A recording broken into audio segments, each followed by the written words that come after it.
This video training series is brought to you by Friday People, the National Lottery Community Fund and Proud Business Productions.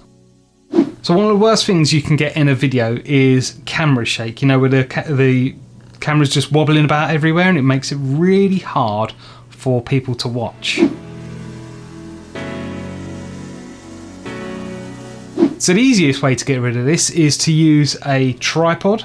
It's fairly easy to set up. You've got 3 legs which adjust the height. You can then adjust the balance of it as well to make sure that your camera's straight. And as I said, you can then set it up, start recording and do a few test shots. But understand you want to add some movement to your shots as well, otherwise it's just a bit boring. So there's a few tips for shooting handheld and not using a tripod or anything like that. And I'm just going to use my phone as an example. So basically, you want to add as many points of contact, so as many areas that are all touching each other as possible, and that creates more support. So if I hold my phone out here like this, it's quite easy to shake around, which is going to get that camera shake. But if I instantly add one more hand, it's a lot harder to then shake around. If I do spread my fingers out like that as well, it makes it a lot harder to move again. Next, bring your arms in close to your body. So that's another point of contact. So now you've got 2 hands and 2 arms in there. It makes it a lot harder to get that camera shake.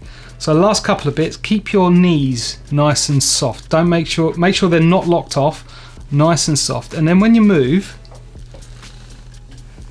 with your body and your legs rather than your arms, because you're moving a lot bigger muscle, which is going to create a lot smoother movement.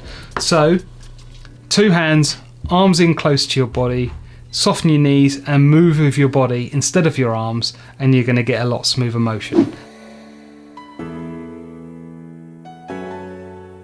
The one thing I will say about camera movement is it needs to be motivated. So like I've been saying, everything that you film has a meaning, so a camera movement has a meaning as well. So if I use this example from Doctor Strange, the basic idea is Doctor Strange, he's the student, he's arrogant, he's brash, and he's trying to fix his own problems. And then you've got Tilda Swinton, who is the Ancient One, she's the guide, she is the master.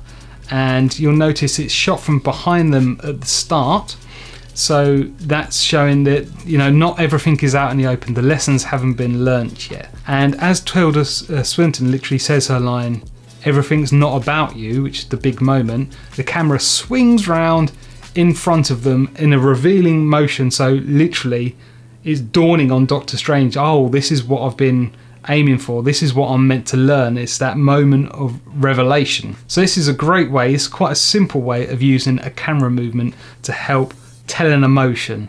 And what you should do from now on is when you're watching any sort of video, try and look out for these sort of movements, and any framing or anything like that, and try and figure out what is the emotion that the director or the camera person was trying to tell by using that.